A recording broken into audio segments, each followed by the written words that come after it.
what's going on, everybody? Welcome back to Body Bags. It's week 225, and I'm your Sunday host, Bourgie86, here on Christmas Eve, giving you guys a review.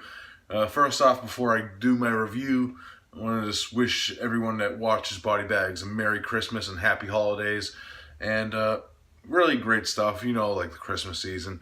Kind of wanted to do like a little Christmas theme film today, and this is one that hasn't been done before, and it's one that's very interesting, I have to say the least. This is from the year 1971. It's directed by Curtis Harrington, who also directed like What's the Matter with Helen, and what's the other film that he did? What Happened to Aunt Alice. And this is pretty much like in that same like group of films, and they similar thing with these three films is they all star Shelley Winters, and this one goes by the title of Whoever Slew Auntie Roo. Yes, look at that fucking awesome cover art, which, you know, like when you look at it, like I know my buddy, one of my friends actually thought this was like he's like, don't expect the cover art to happen, but actually it does kind of happen in the movie, but not like that actual image. But yeah, like there's an ongoing joke between me and my group of friends, like, so this movie's not about killing teddy bears? You know what I mean? But yeah, pretty much the main gist of this one is stars Shelley Winters, of course, and she plays Mrs. Forrest, who the daughter has disappeared miraculously over the time as the film progresses, and we find this out. And she holds like this special like Christmas party every year where she has the local orphanage bring a group of kids over, and they have like this party with like a dinner and sleepovers, and they enjoy like the Christmas season together, pretty much.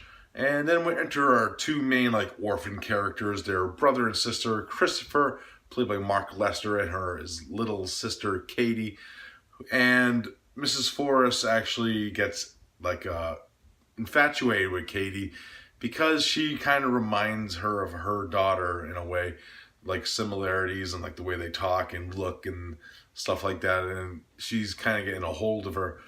So pretty much the gist of this is like when the day that they end up like going, like leave to go back to the orphanage, Katie can't be found, and Christopher kind of suspects Mrs. Forrest, aka Auntie Roo, of kidnapping his sister. So that's pretty much the gist of the film, without going even more crazy into it.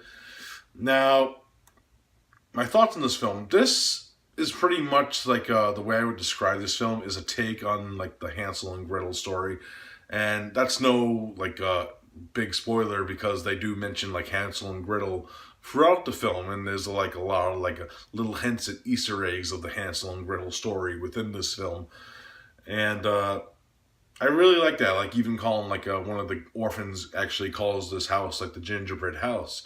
So there's a lot of like references to Hansel and Gretel within the actual film.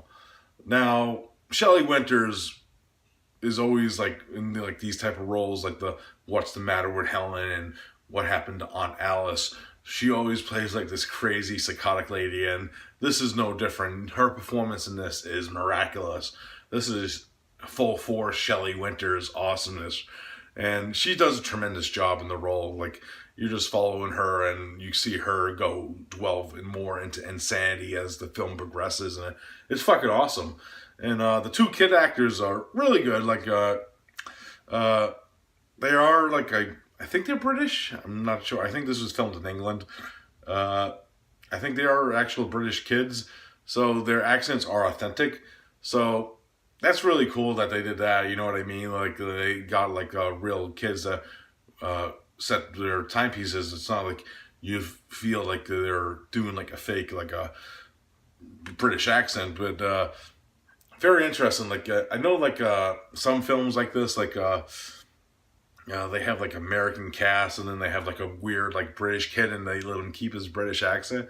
This one makes sense because they are in England, and there's a lot of like English actors around. Like we have Ralph Richardson in this film also, who plays like this mysterious medium that comes to Auntie Roo's aid here and there throughout the film. Yeah, this is just a miraculous film with like great tension and building. It's really built off like the psychological aspect of Shelley Winters' character. So it is kind of like a slow burn in that aspect, but if you could go with the gist of the film and get with the performances and just the gist of the performances, this one's really good. It has like a great tension, and I like the interaction between Shelley Winters and the two children characters of this film, and even like the side characters like her staff and stuff like that. It's very interesting the way she interacts with them, and the mysterious of certain aspects with our main what is he the butler character Alfred in the film. He has like this little like doppelganger like scheme going on too, which they don't really play on the film, and you didn't really see it coming within the film as the film progresses, and they don't go really into it in the climax of the film either.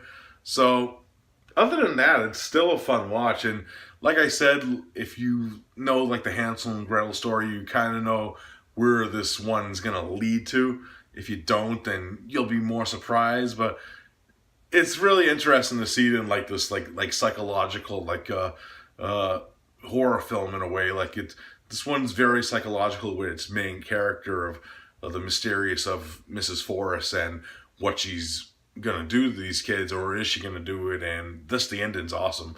So if I had to rate Whoever Slew Auntie Roo, I'm gonna give it a solid 8 out of 10. I highly enjoyed it. And it's worth a watch, and it does have like this cool like little Christmas atmosphere to it. Even though there's like no snow on the ground or anything, it just has like that winter breeze feeling to it, with like like the cold air and stuff. You feel the cold, and just like the Christmas party aspect of them giving gifts and stuff, and just having like a feast and stuff. So yeah, 8 out of 10 for Whoever Slew Auntie Roo. Really cool, like little like psychological horror thriller, if you want to call it that, with some aspects that I really enjoyed, and I highly recommend it. Great transfer from Kino Lorber. They did a tremendous job. Not really much for special features though. Has like a commentary with a film historian, and trailers from like other like Kino releases. I think even I think Jennifer is one of these trailers, which was like I believe it was a Kino / Scorpion co-release, that one. Don't hold me to that, but yeah, check it out. Alright guys, as always, we'll be back next week with our theme week. As always, I'd like to wish everyone who watches Body Bags a Merry Christmas, Happy Holidays, stay safe, and have fun with your families, guys. Don't go too overboard or crazy with anything. And I'll see you next week with our summer-themed summer camp, I believe it is. Yeah, I actually forget who actually picked that one. But it should be fun, a little summer in the winter. Why not? They have like Christmas in July. Why not have summer and Christmas, that deal. But we'll see you then, guys. Peace out.